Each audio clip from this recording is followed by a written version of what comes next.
Joining me now in studio is Mike Spradling, the president of the Oklahoma Farm Bureau. Well, Mike, this certainly is an issue that hits home for me. I even had family that after an unexpected death found themselves land rich but money poor. Why are farms different when it comes to estate taxes than, say, other entities? Well, Rob, the one thing that makes a difference is farms are very capital intensive. There's been generations to develop a farm to get it that way. It's been passed on through the years, but there's a lot of land involved. There's a lot of equipment, so it's high dollar pieces of asset that's involved in a farming or ranching operations. But by the same token, even though there's a tremendous amount of money involved in investing and to get into agriculture, that doesn't always mean that there's a lot of money made. So just as you mentioned, asset rich and money poor, that's one of the reasons that we have to be very careful about how we treat agriculture entities when it comes to inheritance tax, because once an individual passes away, and most generally farms are either individuals or partnerships or family corporations. Matter of fact, 98% of all the farms in this country, which is 2.2 million, are based upon the fact that they are family farms. And out of that, only 2% of that population generates 92% of all the food and fiber that's produced in this country. So the remaining 100% of this country, plus many of the population of the world, depends on American agriculture for its source of food and fiber.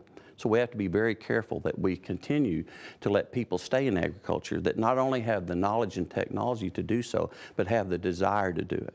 Let me play devil's advocate for a moment.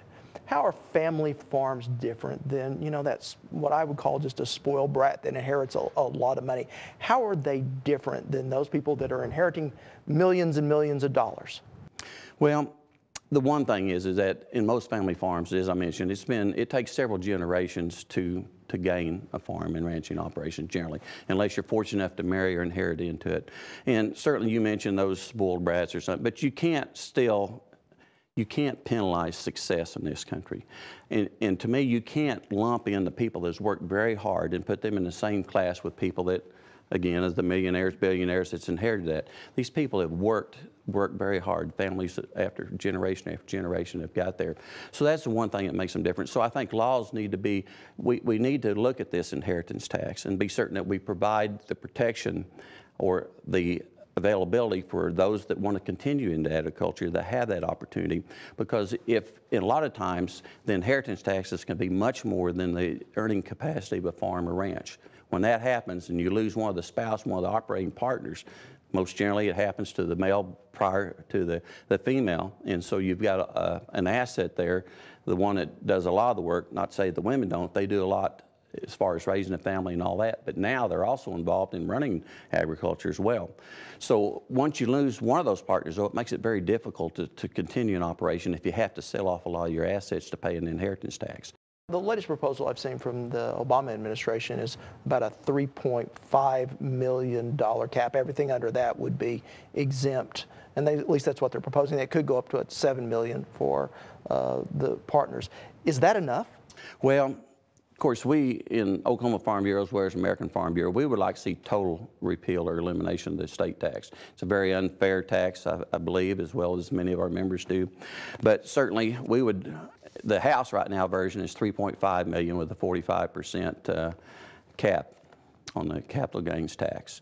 A compromise, if we have to, which with this administration, I think there's no doubt we're going to have to look at a compromise. We're looking at a $5 million. We'd like to see $5 million with a 35% cap on the, but it's got to be indexed for the increase in the value of the property because of the stepped-up basis. If it can be indexed for that, then certainly we could survive that. Most of the farming and ranches operation in the state of Oklahoma could survive that. But again, the Senate's going to look at now, we had Senator Inhofe, as you well know, in the state, and the Senate's going to be Senate will be looking at a $5 million with a 35% cap, which we would certainly rather have that than the House version at 3.5 and 45. Now, would a special exemption for farms and small businesses, would that work for you? Well, certainly it would, and I'm not sure that that's absolutely been looked at, nor would the administration look at that. But that's something certainly that our congressional delegation might consider. I know all of our delegation is very on board with us. American Farm Bureau, we're working on a program right now, put the death tax to rest.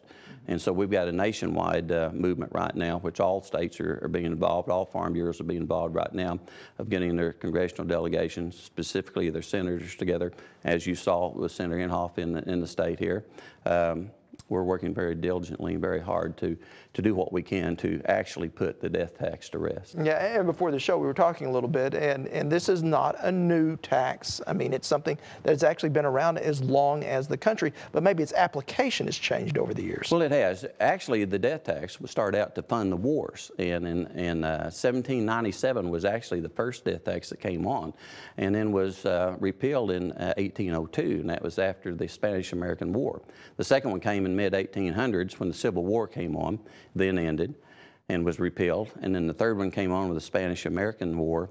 And then the last one came in 1916 with World War I to fund it. But it didn't end. It continued on until of 2010, January 1, when it was repealed. But with the Senate and the way their budget is, it comes back to life in 2011.